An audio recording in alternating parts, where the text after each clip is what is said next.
Hey everybody, welcome back to Little Kitchen Big Food. Today, what are we making? We're gonna make some really good burger buns today from scratch. We're gonna make the burgers as well. We're gonna grind our own meat to do that.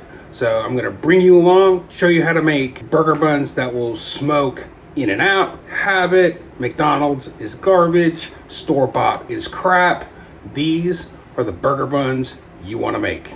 All right, let's go. So strangely enough, to do these burger buns, we're starting here, right? Pretty straightforward though. We'll go on some medium heat. The first thing we're going to add is 60 grams of whole milk, 20 grams of water, and 27 grams of bread flour. We have to give this a mix until it turns into kind of like this funky paste. It also happens really quick, so you gotta make sure you got no lumps or anything like that. So break those up. Silicone whisk, so the non-stick, I don't get Teflon in my food. So you're gonna basically constantly whisk this, and you'll see like right now it's still very much a liquid, right? But as we go on here, because it's gonna happen really, really quick when it does. You'll see it here. It's kind of cool. You can kind of see it's already thickening up. In fact, I'm going to cut the heat off because there's probably enough residual heat in the pan, and you get it to like a Play-Doh consistency. That's about where you want it. Okay, so step one's pretty simple, right? Milk, water, bread flour, medium heat, whisk, boom. Once it becomes like mashed potato consistency, you're good. Pull it off the heat, put it in a deli container, set it aside. Your next step, you're gonna get 120 grams of whole milk, heat it up to between 95 and 110 degrees. You see we microwaved it for about 30 seconds. We're at 108. To that, we're gonna add 9 grams of instant yeast and give that a mix. And we're gonna let that hang out for about 10 minutes. Next, in the bowl of your stand mixer, you're gonna get 310 grams of bread flour. Make sure you use bread flour. To that, we're gonna add 35 grams of sugar and 7 grams of fine sea salt. Give that a whisk. Throw that on your stand mixer. Throw on your dough hook attachment. Once your timer is up and you've seen 10 minutes, you throw your paste in there. You throw your yeasty milk in there. And in this case, we lift our bowl, let it go on medium. It's like on 2 until it all comes together. A couple minutes. After about the first minute, add your egg and your extra egg yolk and let that go. Our next step is to add our butter. We've softened our butter, and we're gonna add it gradually, for a little at a time, right? Wait for that to incorporate.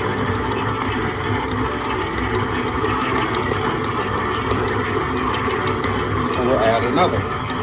So when your dough is done in the mixer, get you a large bowl. Get some magic non-stick spray. Spray the bowl. You're gonna get you a flexible bench scraper. You're gonna scrape all of that out and into there. Then cover that in plastic wrap. And you're gonna put it in a warm place for about 90 minutes.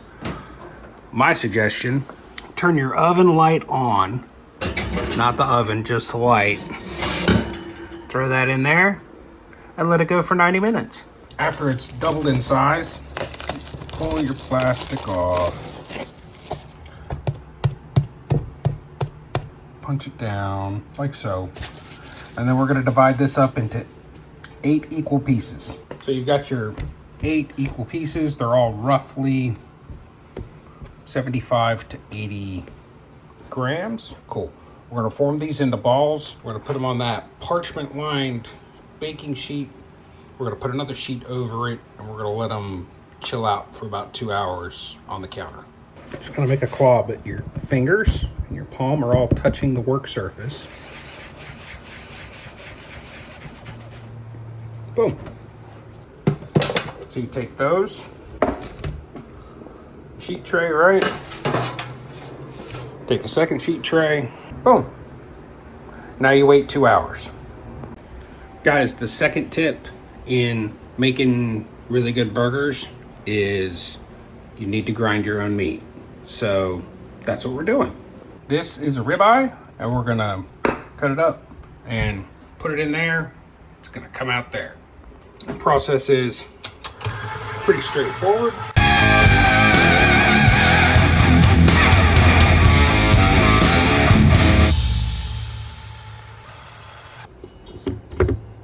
And that's what you make your hamburger patties with. So you take your meat after you've ground it all up and put it in some plastic wrap, put it in the fridge until you're ready to form your patties to make your burgers. And a splash of whole milk. We're gonna beat that up. Now this is the part where you can add sesame seeds if you want or not.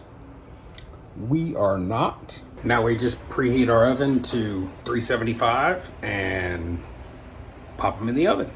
Once your oven's preheated, in go your buns for 16 to 18 minutes.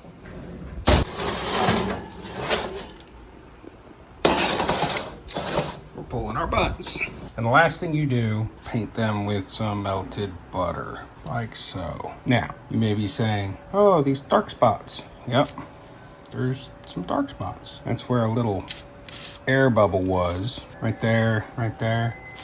And that's okay, because when you serve these and they don't look like store-bought buns, people are going to know you did something special. So another secret, make your own buns. All right, guys, so we've covered make your own buns, grind your own meat. 2 of the 3 secrets for better burgers. Better than Wahlburgers, better than In-N-Out, better than even, I might say, Chubby's. So if you're in Santa Barbara, you know Chubby's. There's a 3rd secret that I haven't told you yet that's coming up now. And this is our setup. We've got our salt and pepper, got 2 slices of cheese each, 2 burger patties, and 2 perfectly cooked buns. We're gonna head outside to the flat top. You'll see another secret to the perfect burger, and it involves doing something with these buns. So we've made it outside to the Blackstone. We're gonna do something over here. A little bit of oil. Take our first burger and our second burger. We're going to salt and pepper both of those. Now this next step, this is the other trick with the buns. You got to toast your buns. As you can see, so that doesn't take very long at all, but you got to keep them moving. Yep. We're calling that.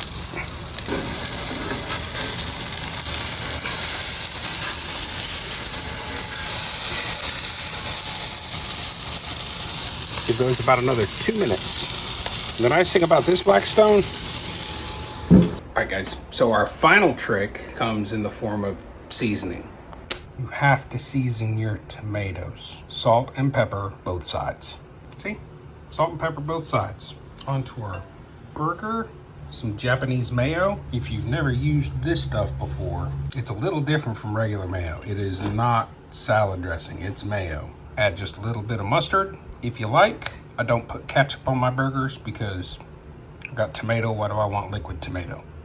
Some sweet onion on there, just a little bit of lettuce. A couple of pickles for good measure because I like pickles. And that's your cheeseburger. All right, guys, I've given you all of my secrets to making a burger better than any burger you can buy at any fast food place. Place that's got to drive up or drive through, anything like that. So make this burger. Make sure you like and subscribe, and we'll see you next time.